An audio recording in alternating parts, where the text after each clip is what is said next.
Hello and welcome to Dr. Simone's Mindspace. Today live from Hong Kong and a very global guest today.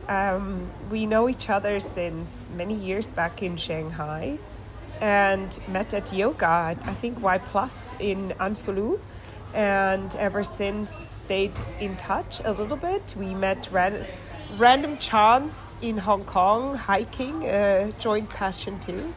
So welcome to my podcast, Regina. Thank you so much for taking your time and your courage to be part. Thank you for talking to me. Yeah, I'm happy to see you here. Yeah, it's been very nice. We did a yoga class together. Just now. Yeah. A little sweaty, but nice and grounded. Exactly. And a shared passion. And another shared passion, I think, is our common interest in women's health. And absolutely, yeah. Before yoga, we had a lovely coffee/matcha tea hour and chatted. And I was like, wow, I need to ask her if she wants to be on the podcast because she has so much to share. So I would love to hear a little bit about your journey, maybe from Germany to China to Hong Kong. That's quite an adventure. And back when you did it, it was not what everyone did. So yeah, we started early. It was in '92. We came to Beijing for the first time with my husband. At that time, it was not my husband. Was my boyfriend. Wow. And we fell in love with Beijing and the Chinese. And then we decided when we finished our assignment in Beijing, it was just 9 months, we moved back to Germany, but we always kept in touch with China. And in '94, they asked my husband if he wanted to come back. And wow. That's when we came back in April 1st, 1994. So early. Yeah, so it's more than 30 years. Has it been with the bicycles still back then? Yeah, there were still everywhere? 1 million bicycles. Oh, 1 million bicycles in Beijing. Wow, amazing. Yeah. Hard to imagine nowadays, huh? Different time, definitely. Yeah. Good that we saw it. Yeah. And it was a very uplifting spirit at that time. Yeah. Very moving, changing everything. Yeah, and then 8 years later we moved to Shanghai in 2002. And there we met a couple of years later. Exactly. And I worked all the time in China in different areas. And I had it's my impressive restaurant. Considering the fact that it's not very easy to work in China as a Westerner. Yeah. Even so, at that time was sometimes easy. Okay. Yeah. It was like the world of opportunities, yes, right? absolutely. Yeah. Like the US used to be. Yeah. And after my last endeavor with having a restaurant in Shanghai, then I came to yoga. And ever since I'm on the path of yoga, also teaching here in Hong Kong. How old were you when you started yoga? I started yoga 20 odd years ago. So many years. In my mid-30s, beginning of 30s. Amazing. So, and now it's the passion with yoga, but also coming back to women's health. More and more important to spread the word. Exactly. So much which is unknown, which is scientifically not even researched. Most of the things are proven medication and stuff still on men. Exactly. And for us women, there's a lot of research we have to do on our own before someone is able to help us. We should investigate and spread the word and teach already our kids to be more aware of your own body, of your own needs. Exactly. So that's my passion now. That's your passion. And in a way we have the same passion, I did my whole career in academia focusing on women's health, and it's also very hard when you work as a researcher, as a woman. The funding is not very generous because it's not so interesting because it's about women, and the people that fund your money sources are usually men, and they cannot relate. Absolutely. And they don't think it's so important. And for example, during the pandemic, everyone was focusing on like the sort of making everyone safe, but not really thinking maybe about the consequences of the mental health. And actually, when I was here in Hong Kong in 2020, January, I started a research project on women during pregnancy and the impact of the pandemic. And it has been incredible to see how especially depression was rising, skyrocketing high, but PTSD as well, and anxiety. Yeah. And this is like coming years. Exactly, because you pass it on to the next generation.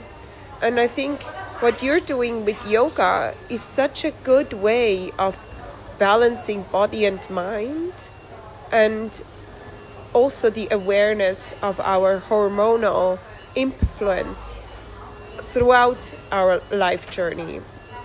Absolutely. I focused a couple of years ago going through menopause myself, or having all the trouble in perimenopause, but nobody telling me what is happening from the doctor's side.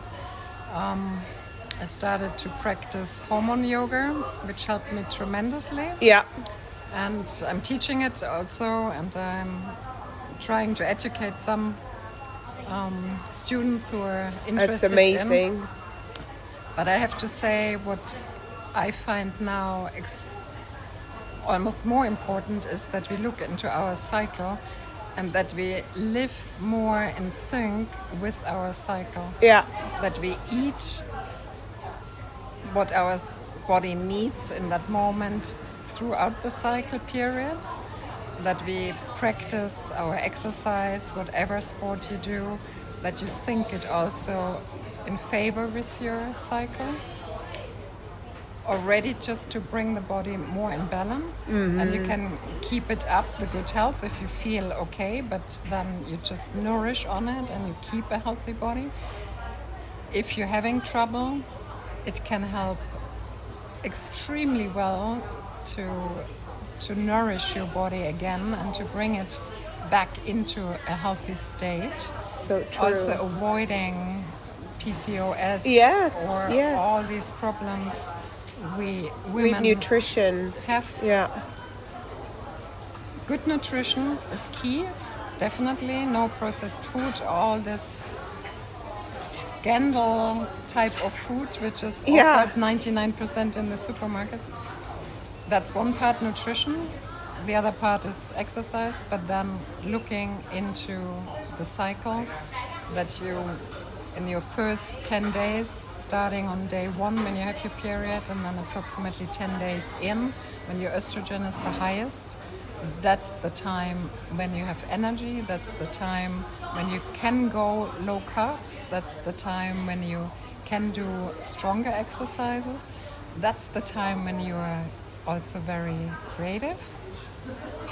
And then if during further on, when you have the ovulation, this is also a very important period when you have to change, become a little bit more quiet. Yeah. But still, you can still do your stuff, but you just nourish yourself more, because that's the time when your egg wants to find the semen in the end, or the semen finds the egg, I should say. And then towards the end, before you have your period again, the week before is the time when you're really cocooning. Then your progesterone is high. That's the time when you have also all the sugar cravings.